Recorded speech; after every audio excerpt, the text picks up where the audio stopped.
উনি বলছিলেন যে আপনি রাষ্ট্রের জন্য কি চান। আমি বললাম যে আমার ঝিনাইদহে আসলে একটা রেল পথের একটা দাবি দীর্ঘদিন হয়ে আসছে। আমার ঝিনাইদহের মানুষ সবসময় একটা রেল লাইনের ক্রাইসিসে ভুগছেন। তো শহরের পাশ দিয়ে আমাদের রেল সংযোগটা দেয়া যায় কিনা না মাননীয় প্রধানমন্ত্রী উনি বললেন যে হ্যাঁ, এটাও আমার মাথায় রাখছি এবং ইনশাআল্লাহ আপনার ঝিনাইদহের মানুষ রেল লাইন থেকে বঞ্চিত হবে না। এবং ঝিনাইদহের যে উন্নয়নটা, যেহেতু ওনার সাথে আমার একটু কথাই হয়েই গেল, সেহেতু আমি আমার ঝিনাইদহের মানুষ হিসাবে আমি তো বলতেই পারি। আমি ঝিনাইদহের মানুষ, আমি কিন্তু অবশ্যই ঝিনাইদহের কথাটাই বলবো।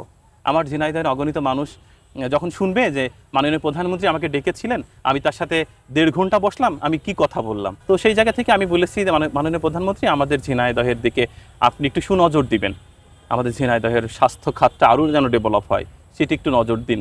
আমাদের ঝিনাইদহে একটা কৃষি বিশ্ববিদ্যালয়, আমাদের ঝিনাইদহে যে রেল লাইনটা সেটি যেন হয়।